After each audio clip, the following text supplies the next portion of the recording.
안녕하십니까. 하나님의 말씀이 나의 하루에 임재하는 시간 하나임입니다. 오늘 하루도 하나님의 말씀을 통해서 우리의 목마름을 체험받는 귀한 시간 되길 기대합니다. 네, 오늘은 누가복음 8장입니다. 우리 다 같이 성경을 펴서 천천히 함께 따라 읽도록 하겠습니다.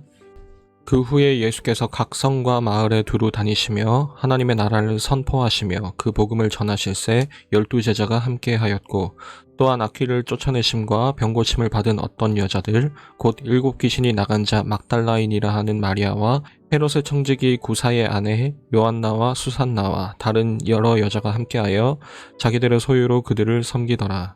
각 동네 사람들이 예수께로 나와 큰 무리를 이루니 예수께서 비유로 말씀하시되, 씨를 뿌리는 자가 그 씨를 뿌리러 나가서 뿌릴새 더러는 길가에 떨어짐에 밟히며 공중의 새들이 먹어버렸고, 더러는 바위 위에 떨어짐에 싹이 났다가 습기가 없으므로 말랐고, 더러는 가시떨기 속에 떨어짐에 가시가 함께 자라서 기운을 막았고, 더러는 좋은 땅에 떨어짐에 나서 100배의 결실을 하였느니라. 이 말씀을 하시고 외치시되 들을 귀 있는 자는 들을지어다. 제자들이 이 비유의 뜻을 물으니 이르시되, 하나님 나라의 비밀을 아는 것이 너희에게는 허락되었으나 다른 사람에게는 비유로 하나니 이는 그들로 보아도 보지 못하고 들어도 깨닫지 못하게 하려 함이라.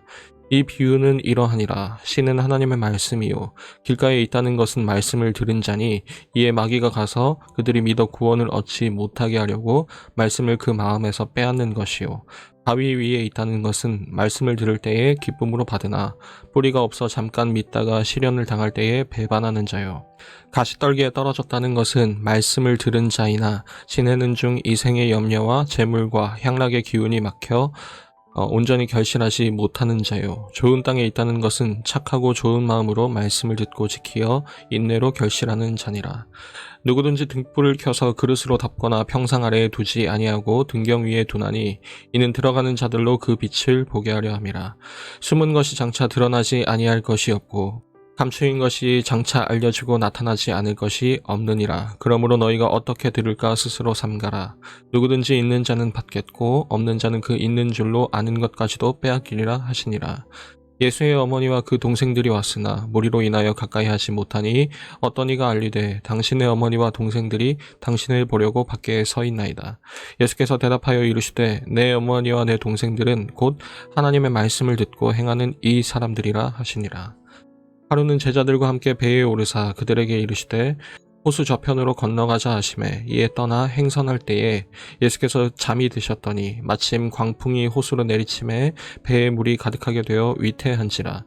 제자들이 나와 깨어 이르되 주여 주여 우리가 죽겠나이다 한데, 예수께서 잠을 깨사 바람과 물결을 꾸짖으시니 이에 그쳐 잔잔하여지더라. 제자들에게 이르시되 너희 믿음이 어디 있느냐 하시니, 그들이 두려워하고 놀랍게 여겨 서로 말하되 그가 누구이기에 바람과 물을 명함에 순종하는가 하더라. 그들이 갈릴리 맞은편 거라사인의 땅에 이르러 예수께서 육지에 내리심에 그 도시 사람으로서 귀신 들린 자 하나가 예수를 만나니, 그 사람은 오래 옷을 입지 아니하며 집에 거하지도 아니하고 무덤 사이에 거하는 자라. 예수를 보고 부르짖으며 그 앞에 엎드려 큰 소리로 불러 이르되, 지극히 높으신 하나님의 아들 예수여, 당신이 나와 무슨 상관이 있나이까? 당신께 구하노니 나를 괴롭게 하지 마옵소서 하니, 이는 예수께서 이미 더러운 귀신을 명하사 그 사람에게서 나오라 하셨습니다. 귀신이 가끔 그 사람을 붙잡음으로 그를 쇠사슬과 고랑에 매어 지켰으되 그 맨 것을 끊고 귀신에게 몰려 광야로 나갔더라. 예수께서 내 이름이 무엇이냐 물으신즉 이르되 군대라 하니, 이는 많은 귀신이 들렸습니다. 무저갱으로 들어가라 하지 마시기를 간구하더니, 마침 그곳에 많은 돼지떼가 산에서 먹고 있는지라 귀신들이 그 돼지에게로 들어가게 허락하심을 간구하니 이에 허락하시니, 귀신들이 그 사람에게서 나와 돼지에게로 들어가니 그 떼가 비탈로 내리달아 호수에 들어가 몰사하거늘, 치던 자들이 그 이루어진 일을 보고 도망하여 성내와 마을에 알리니, 사람들이 그 이루어진 일을 보러 나와서 예수께 이르러 귀신 나간 사람이 옷을 입고 정신이 온전하여 예수의 발치에 앉아있는 것을 보고 두려워하거늘, 귀신 들렸던 자가 어떻게 구원받았는지를 본 자들이 그들에게 이르매, 거라사인의 땅 근방 모든 백성이 크게 두려워하여 예수께 떠나시기를 구하더라. 예수께서 배에 올라 돌아가실새 귀신 나간 사람이 함께 있기를 구하였으나 예수께서 그를 보내시며 이르시되 집으로 돌아가 하나님이 내게 어떻게 큰 일을 행하셨는지를 말하라 하시니 그가 가서 예수께서 자기에게 어떻게 큰 일을 행하셨는지를 온 성내에 전파하니라. 예수께서 돌아오심에 무리가 환영하니 이는 다 기다렸음이러라. 이에 회당장인 야이로라 하는 사람이 와서 예수의 발 아래에 엎드려 자기 집에 오시기를 간구하니 이는 자기에게 12살 된 외딸이 있어 죽어가미러라. 예수께서 가실 때에 무리가 밀려들더라. 이에 12회를 혈루증으로 앓는 중에 아무에게도 고침을 받지 못하던 여자가 예수의 뒤로 와서 그의 옷가에 손을 대니 혈루증이 즉시 그쳤더라. 예수께서 이르시되 내게 손을 댄 자가 누구냐 하시니 다 아니라 할 때에 베드로가 이르되 주여 무리가 밀려들어 미나이다. 예수께서 이르시되 내게 손을 댄 자가 있도다. 이는 내게서 능력이 나간 줄 알미로다 하신대. 여자가 스스로 숨기지 못할 줄 알고 떨며 나와 엎드려 그 손댄 이유와 곧 나은 것을 모든 사람 앞에서 말하니 예수께서 이르시되 딸아 내 믿음이 너를 구원하였으니 평안히 가라 하시더라.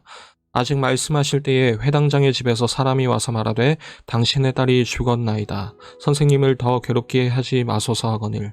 예수께서 들으시고 이르시되 두려워하지 말고 믿기만 하라. 그리하면 딸이 구원을 얻으리라 하시고 그 집에 이르러 베드로와 요한과 야고보와 아이의 부모 외에는 함께 들어가기를 허락하지 아니하시니라. 모든 사람이 아이를 위하여 울며 통곡하매 예수께서 이르시되 울지 말라. 죽은 것이 아니라 잔다 하시니 그들이 그 죽은 것을 아는 거로 비웃더라.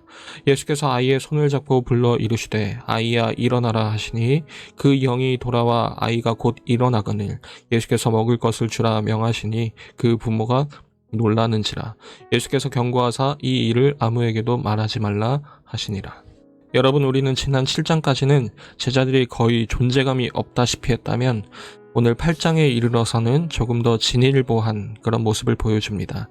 그들은 예수님과 함께하면서 예수님과의 대화에 한두 마디 참여하기 시작하고 예수님께 도움을 요청하기도 하는가 하면 여러 일들을 직접 목격하는 특권을 누리기도 하기 때문입니다. 그런 제자들에게 오늘 예수님께서 길게 일러주신 가르침은 바로 씨 뿌리는 비유였습니다. 이 비유의 내용은 여러분들 모두 잘 아시다시피 듣는 것에 이어지는 여러 반응들을 제시하고 그중 어떤 것이 합당한 반응인지에 대한 그런 내용입니다.